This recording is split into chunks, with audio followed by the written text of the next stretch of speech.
Come unwrap some holiday magic this season in Denver, where the lights are brighter and the shopping is grander, where the season feels a whole lot more wonderful. Discover great hotels and more things to do at milehighholidays.com.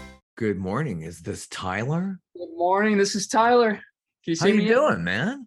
Good. How are you? Oh, awesome. Awesome. A little chilly here. I'm in the ATL, Atlanta, Georgia. Oh, nice. Just did some early voting. Good.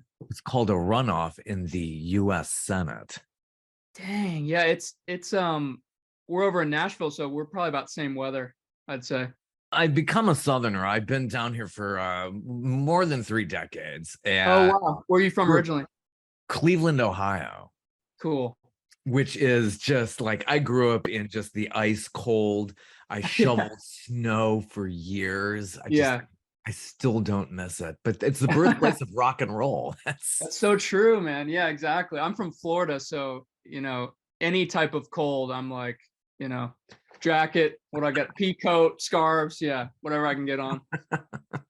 That's true. Gosh, yeah, Florida. Whenever they dip below like 50, like they're all worried about. Oh my God. Yeah, they're like freeze warnings, break out the long underwear. I'm like, I'm good now. I've been living in Nashville 6 years. I'm ready. Yeah, great town. I talked to a lot of artists from Nashville. Yeah. And great supportive community. It just seems really like is. Yeah. It really is. I mean, we noticed that instantly when we first visited here, because we were from Florida originally. I don't have my partner in crime with me today, unless he's Garrett. Come on out. No, he's not here. We moved here and we were looking at like LA, New York, and Nashville. So we were like, let's check those 3 spots out. Came to Nashville first, and we're like, this is it. Search party's off. Like we're staying. Everyone was just so nice.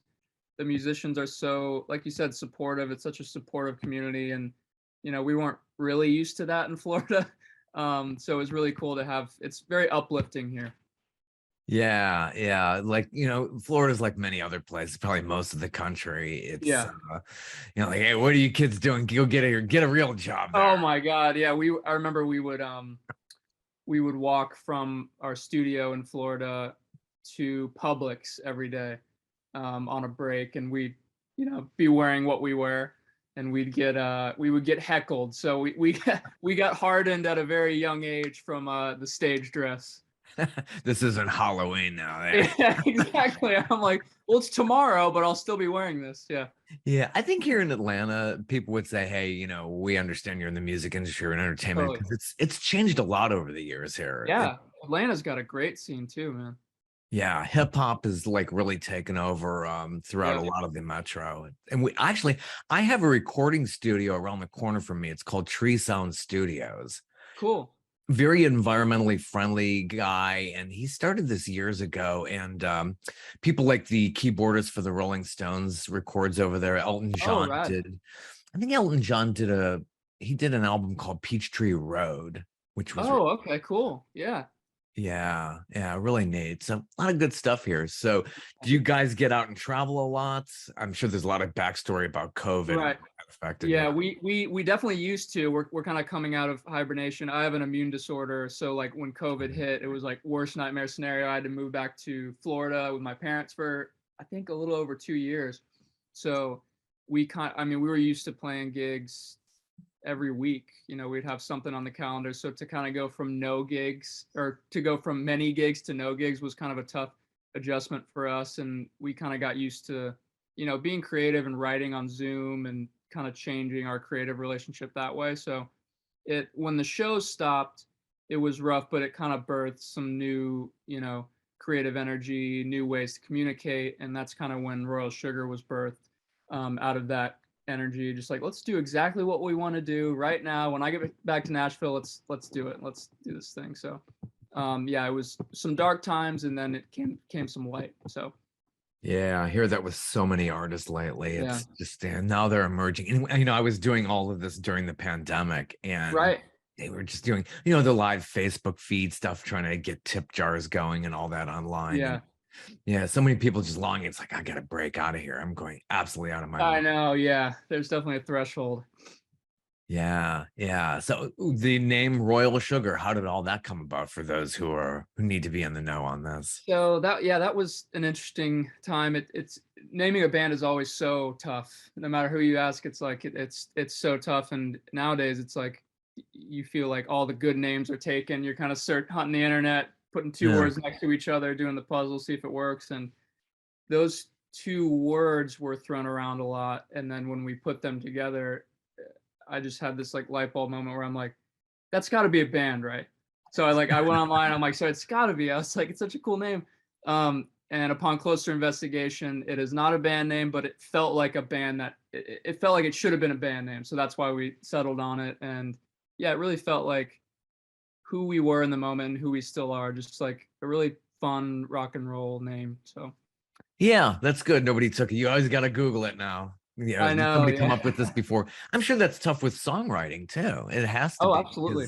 You got to really, am I stealing this tune from somewhere? I mean, there are millions of songs out. I know. Yeah. And there's been so many, lawsuits recently with big artists and stuff. And it's you always think because you're drawing from different inspirations and there's only, I guess, so many notes you can use in the scales and chords and stuff like that. But yeah, we're conscious of that too. But I think with us, like it's such a collective mix because Garrett is kind of like a modern pop head. Like he's in the know of all that stuff. I kind of lean to him to be like, what's going on out there? I'm more of the 70s, 80s drawn inspiration. So I think with those two, avenues coming at each other, it kind of makes for a cool middle ground. Yeah. So growing up there, where in Florida did you grow up? I grew up on the West Coast. Garrett grew up on the East Coast. I grew up in like Sarasota area, Tampa. Yeah, Cool. That's beautiful there. Yeah. Melbourne. Yeah, it was a cool place. Cool place to grow up. A lot of surfing during storms. Very dangerous childhood, but here comes the hurricane. We got some waves there now. Yeah, it's time to do sports. Yeah, you're always like on edge on those coasts, and it's beautiful most of the year, especially as we get into winter time. Yeah, it's like everybody's suffering in the snow, and you get to relax. Easy to get around. Yeah, that's really cool. So, going up through school, what did you listen to growing up? A lot of, I'd say like 70s and 80s rock, glam rock was kind of like where I hovered the most. David Bowie, T-Rex, Mark Bolan, that kind of stuff, all the way up to Bon Jovi. I'd say the only two outliers would probably be The Doors, Jim Morrison, and Lenny Kravitz are like my two other North and South poles as the outliers there. But yeah, my dad introduced me to rock and roll at a really, really young age, to my mom's chagrin. I was just kind of like sneaking in and stealing. Probably it's like AC/DC records was like my first conduit to rock and roll. And that's essentially like their catalog is just like Hell, Being in Hell, Going to Hell, all these things. So it was an interesting time as a kid to fall in love with music and have my dad teach me, guitar. I don't really know any music theory. I just kind of, both him and I taught ourselves by ear. So I just sat down, put on the headphones, learned every AC/DC record back to front. And that was kind of my life from middle school through college, was just like me and my songs. And then I met Garrett. I'm like, you do that too? Nice. Okay, well there's some, I'm gonna lock you down. Nice. Yeah. And growing up, did you get like into Alice Cooper and people like that? Oh, absolutely. Yeah, like that like freedom of expression. That's where I was drawn to like Jim Morrison and Mark Bolan and Bowie, is just like the not only talented musicians, but the freedom of expression on stage, off stage, like just that very, you felt yourself when you were listening to them. And that was important to me. Bowie is such an inspiration. I remember him growing up, and it's like, I didn't do any music. I love music. I'm an appreciator of music, but just so inspired me because I did a lot of film work, television work, visual work, and even just doing that because he just did everything. He always got in and was always on the cutting edge. And that, to me, I look at somebody like that and it's just so inspirational, and just like recorded all the way to the day he passed. I mean, it was basically it was just in his DNA, and he always spoke about that. He's like, there's a reason you're doing music, and there's a reason you have this drive to continue creating, and that's why he did up until the point where he passed. It's just this innate, I got to do it. From like the second I heard my first, rock and roll song, I'm like, oh, I got to do it. Sorry. So. Did you start writing lyrics at a pretty young age and constructing songs as you were? Yeah, I definitely started the process where it's like, it was interesting because I was listening to a lot of singers that had that very high register, and my voice hadn't changed yet. So there's this huge disparity even now between like my speaking voice and my singing register. So I was trying to figure out how to write songs in that register. And when my voice started to change, I'm like, okay, I gotta work on some breath work techniques. I gotta figure this out. But I think when I first started writing lyrics was, probably high school-ish. I was in and out of the hospital a lot as a kid, and that started to become my release outside of listening to music. I was like, okay, I can, use this as therapy. Like that was my first, therapy session, was like writing how I felt. And the first songs were probably terrible. I can't remember them, but it felt good. And like I had to remind myself, like, okay, there's a reason you're doing this. There's a reason this stuff's coming out. And I still feel like that every time I write. So. Yeah. Did you play a lot like school shows or anything like that? Or it was just simply, at home in the bedroom? I mean, that's like, yeah. Man. I had a few. It was pretty much like an AC/DC cover band that we didn't want anyone to know. It was called 3000 Volts, and it's pretty on the nose. But I remember we played a gig at this church, and the catalog was not fit for the venue for sure. But I remember the guy announced us, and he was like, "All right, ladies and gentlemen, 3000 watts." I'm like, "It's volts." I remember like screaming out to the whole church, "It's volts! How dare you!" Yeah, we're a legitimate band. Yeah, but yeah, I was in and out of bands with a bunch of friends growing up, and it was tough to find like-minded individuals, rock fans at a young age, and that's where I feel like social media these days, TikTok specifically, I was like, man, I wish I had that as a kid, where I could just log onto this app, and within 30 minutes I have 12 lifelong David Bowie friends. Yeah. It's so cool. I mean, all the technology is great, and every artist can tell you go through all of that. But nowadays, the big downfall is everybody can do it. Everybody can get online. It's just like, oh my God, content's everywhere. Everyone can get online. Everyone could, not have a profile photo and bully people. Like that, I feel like the rise of that was a tough adjustment, especially as like an artist releasing stuff. TikTok has a good side, but also has a bad side, where it's like anyone can say anything and they will. So it's you kind of got to learn to take it as I hope that person is doing okay. I hope whatever they're going through is I kind of lean to that, where I'm like, something's going on in their life. I'm not the cause of it, but yeah, I try and stay out of the emotionally charged comment sections. Yeah, they don't know you. And you have to say, I'm not going to take this personally. They don't know me. They're just saying, my video here. It's like, they don't really, get it. When people are just like, haters will always hate. And it's always going to be out there. It's just, and I think about somebody like a legacy artist like an Elton John. Yeah.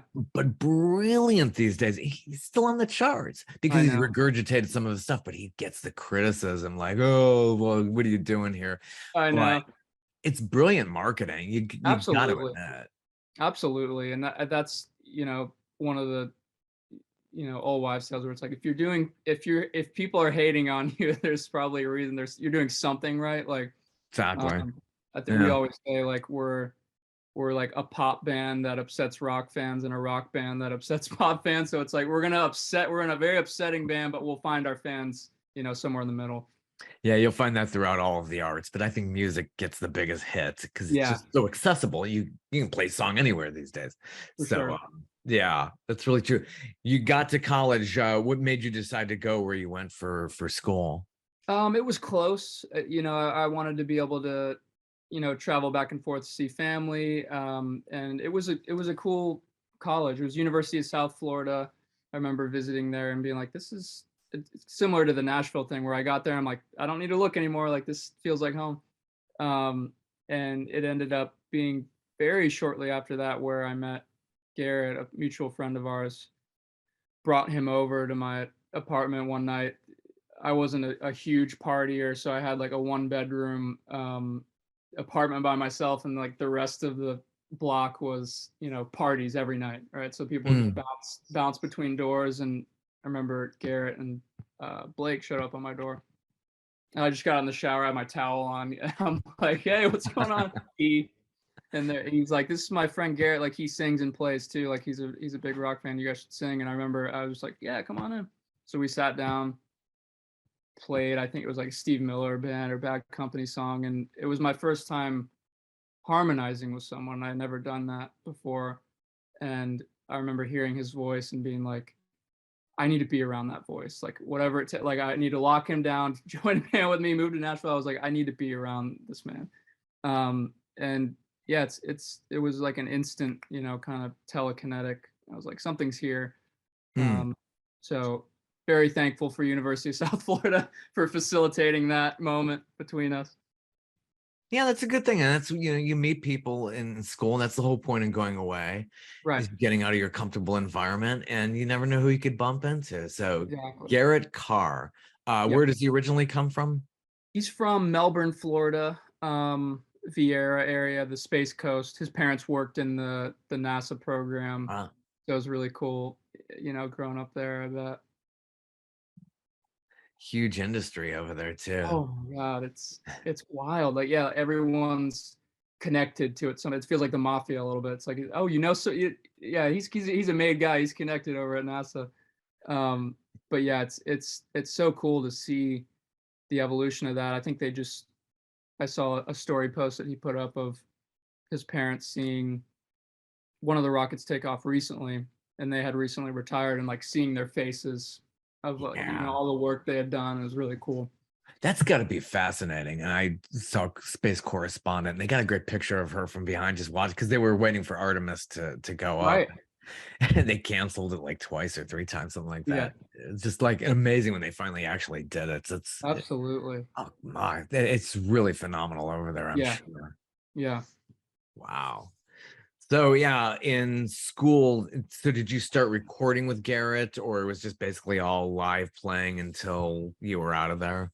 Yeah, we did some live gigs. I remember our first gig was like a Woodhouse Chrysler Dodge Jeep Ram is bringing you more power, capability, and savings with the full lineup of new Ram trucks during the Black Friday sales event going on all month long. Lease a 2024 Ram 1500 Crew Cab Bighorn for $429 per month. Visit our 2 convenient metro locations in Blair or Bellevue, or online anytime. Lease for 42 months, 10,000 miles per year with approved credit. Tax, title, license extra. $2,500 down plus first payment and $299 doc fee to its signing. Example stock number BC230242. Offer expires 11/30/2023. See dealer for details. When you download the Baker's app, you have easy access to savings every day. Get the most out of weekly sales and receive personalized coupons to save on your favorite items, all while earning 1 fuel point for every $1 spent. Baker's makes it easy to save while you shop, whether it's in-store or online, so you get the most value out of every trip, every time. Download the Baker's app now to save big on your next purchase. Baker's, fresh for everyone. Must have a digital account to redeem offers. Restrictions may apply. See site for details. Toyota dealership, and I remember thinking, like, Garrett came to me, he's like, you got a PA or anything? I'm like, yeah, I got a PA. And he's like, you want to do this Toyota gig? And I'm like, oh yeah. I was like, they'll have a big stage out front, like festival style. We get there, and it's like it's for the employees that decided to show up on their lunch break, and there's like 3 or 4 people in there. That's funny. It was a rough gig, but it was still like one of my fondest memories, because it's that learning experience where like it feels like you're getting thrown out of the plane. You got to figure out how to do it. And it was cool to be doing it with him. Like I felt very just at peace and at home and having a blast, even though, we're messing up songs, we're forgetting lyrics, the PA's going in and out, but it felt, really cool. And we started gigging around Florida, ended up getting like a independent record deal in Florida for a couple years. Kind of had our hands-on studio experience. with a guy named Nick Bennick, Beatnik Sound, and we went in every day, for a month, locked ourselves away, recorded 12 songs, learned vocal production, how to chart out songs, how to take our like little acoustic songs and expand them into rock songs. Like it was very, integral time for us to transition from, playing the same parts, all three of us on acoustic guitars, to being like, okay, who's going to play bass? Who's going to play electric guitar? And then, we decided we're like, we need to move to a place where music's happening. Like we need to move to a place where, people are going to challenge us, where people are going to uplift us, and understand our outfits a little better. So yeah, we moved to Nashville. It was only a couple years after we met, and yeah, this has become home. This feels like home for sure. Definitely a second home. Yeah, East Nashville. That's where Nitty Gritty Dirt Band did their legendary album over there. This is like over 50 years ago. Yeah. Yeah, a lot of good material coming out of there. Your big new single is Fleeting Love. Fleeting Love. Yep. How did now the construction of that song, how did you guys put that together? We finished that when I got back after my, Bubble Boy stint in the COVID nebula. So I got back here. It was pretty much like our ode to, toxic relationships, just kind of I think as human beings, we're so drawn to that initial spark that you get in a relationship, and when that turns sour or toxic, you're just constantly chasing that extinguished flame, and it's a fool's errand. So we kind of likened that to our past toxic relationships and our past lives, and we were like, we kind of likened it to like a drug where you're like searching for this, high, knowing it's going to leave you completely, in pain afterwards. And I think that's where the toxicity comes in, is like the pain is the only conduit to the past pleasure you had with this person. So it was a easy song to write in the sense that we both had enough ammunition to be like, this is how it feels to be in this situation. And yeah, it was one of those, telekinetic moments with him where it was just, it flowed easily, and we're like, this is a fun song. So we wanted to release it as soon as we could. And kind of base that around when I was able to play live again. So it was a process, but it's cool to finally have it out. And it was described kind of as a cross with Def Leppard and Jim Morrison. That's a great combo. It's right. Gives it a serious pop feel. That's my definitely my North Stars, where it's like we love that kind of anthemic 80s vibe, and also like the storytelling element of Jim Morrison. So we kind of tried to blend those together, and we have a lot of music we've accumulated over quarantine, recorded, that's just like burning a hole in our Dropbox. So we like want it out there. We want people to hear it. So we got probably an hour. Where can we go to hear all of this? Spotify, I think everywhere. Spotify, Apple Music. I think so. It'll be we have a link in all of our profiles that has like the link tree where it has all the services. On your main webpage, is it rollsugar.com? Is that the rollsugarband.com? rollsugarband.com. Yeah, sure, everybody can go there and hear that. It's great. Yeah, if you love pop music, I mean, it's definitely for you. But hear that Jim Morrison influence. Did you ever see the Doors film, Oliver Stone's? I did. Yeah. I loved it. I mean, I know it got some criticism from the band for glorifying his drunken buffoonery, but I mean, that was such a small piece of him, and I think that's what Ray and Robbie like took from that, where it was like he was such a complex individual, and I think they kind of narrowed it to like one little dot of like problematic energy. But I mean, he was a genius. He was just like came and gone and just left such a huge legacy. But I remember watching that movie at a very young age again and being like, this is incredible. Like I love the like band meeting stories. Where on the beach, and they're talking like the doors of perception were cleansed. Like just those like great rock and roll band stories, and I remember being immediately drawn in. And I love Val Kilmer, so that was like another added benefit. Yeah. Oh yeah. Yeah, well, that was great casting. I love Oliver Stone. Yeah. I remember seeing him when he came here to town. He wrote a book and he was on a book tour. I got to see him. Oh, cool. And yeah, great director. Really, really smart guy. Yeah. But the Doors, I visited Jim's grave. Oh, wow. You should go see that. It's really depressing part of Paris. Yeah. I need to go see that. You go to the cemetery and they like wrote on other people's headstones, Jim this way. It's like, oh my Jim. God. Can you imagine the other family members coming to see their loved ones? It's like, well, I guess we'll see Jim while we're here. It's like, can't avoid that. It's really, I went there in a very dank time of year, so it was even more depressing. It's on a Super 8. I actually, because I filmed Super 8 movies when I was growing up. Because the last Super 8 I did, I went there in 95. Yeah. And it's just, yeah, you got to visit that. For sure. Fascinating story. And they also, a couple of books came out about the Doors. No One Here Gets Out Alive. Mm-hmm. And the other one is called Wonderland Avenue. And I met the author. His name was Danny Sugarman. Who okay, cool. He hung out with Jim when he was very young. I don't know if he was like this detached kid growing up in that area, but yeah, fascinating book. And he's since passed. Gosh, I mean, like most of the Doors are just like, it's so weird because I know. Grew up and I knew about these guys, and it's so weird to see members of the Doors passing and people associated with them. Yeah.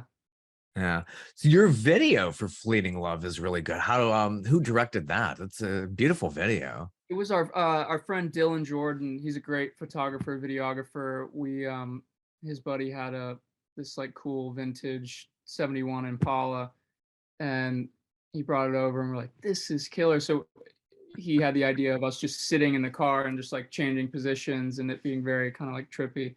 But I remember being in the car and it was such a cool car and so pristinely kept that like every little movement I took, I was like, I'm going to take up the car, but I'm going to knock something out.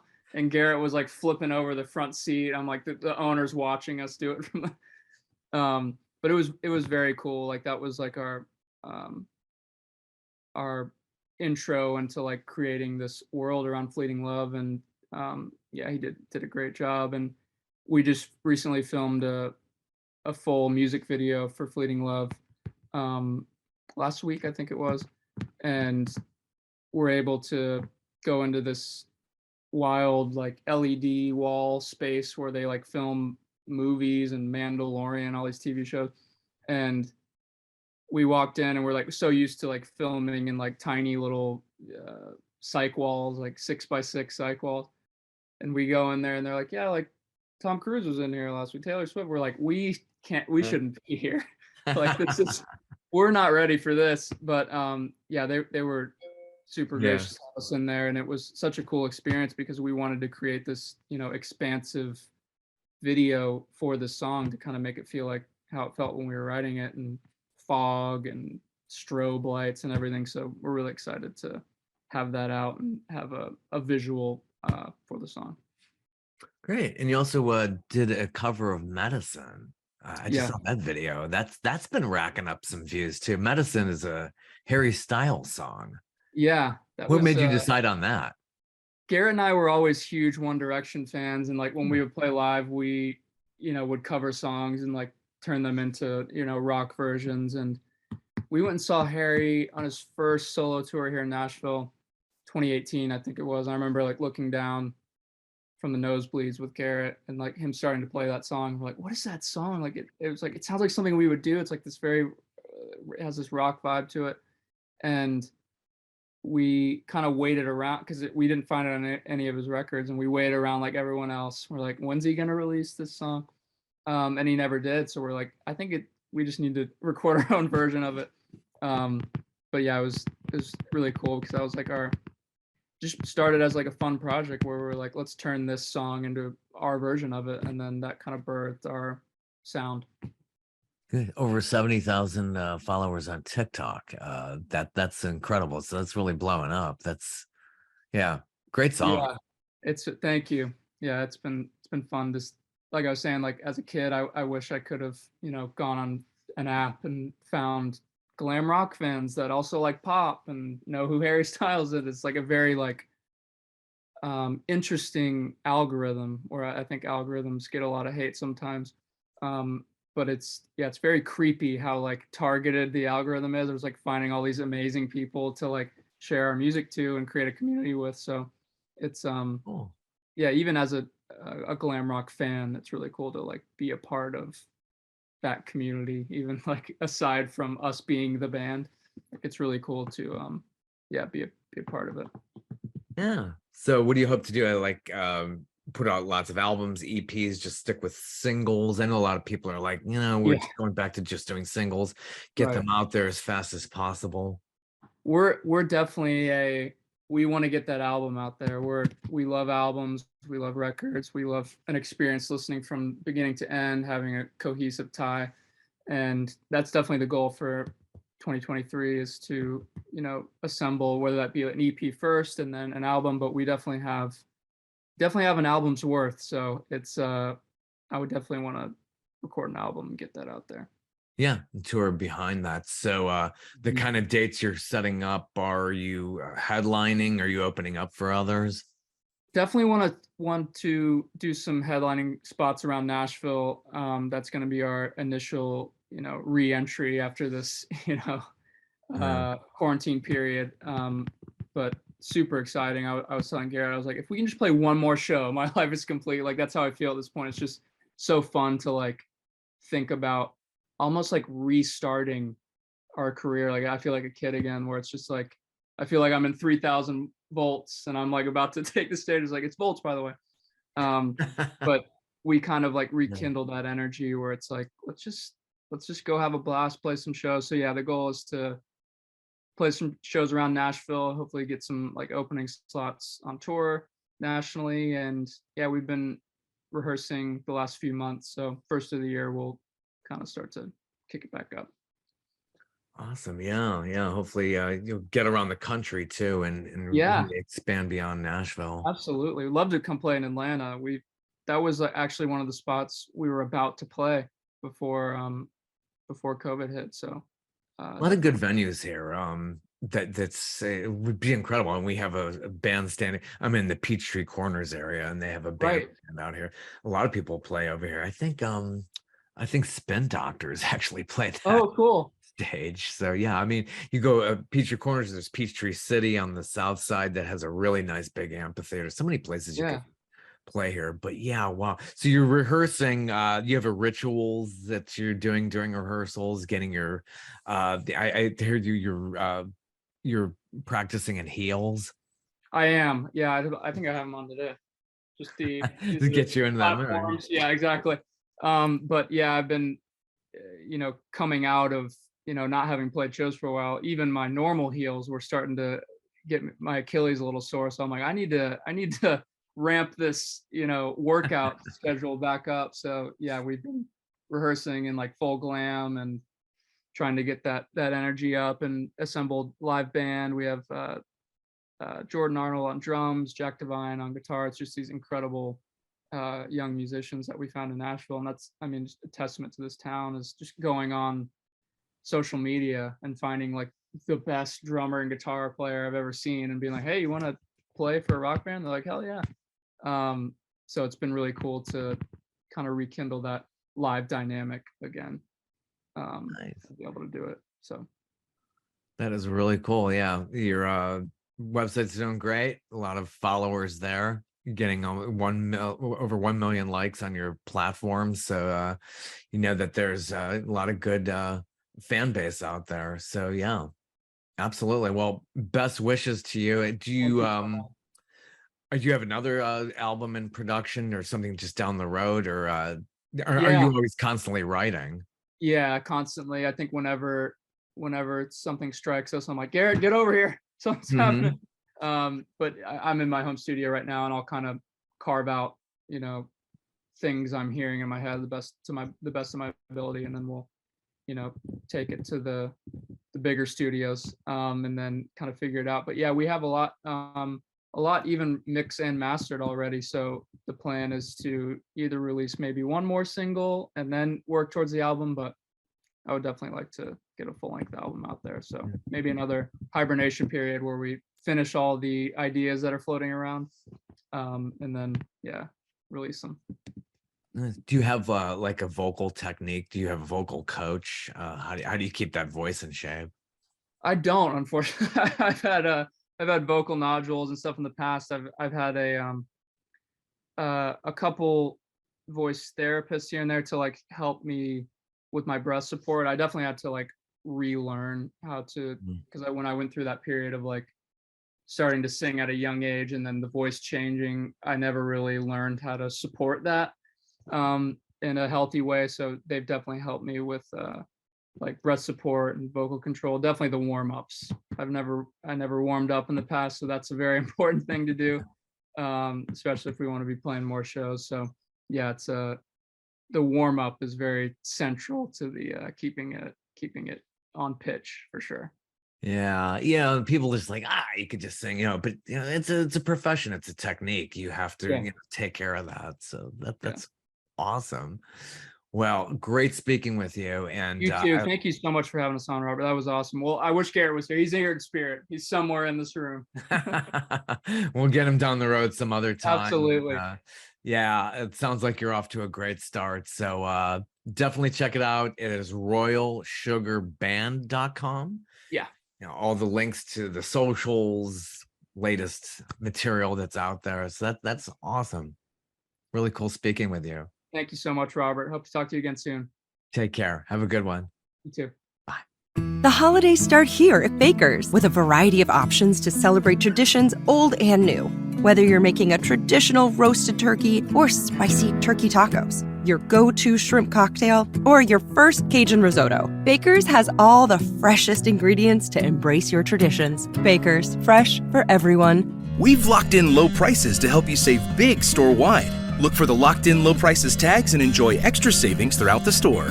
Baker's, fresh for everyone.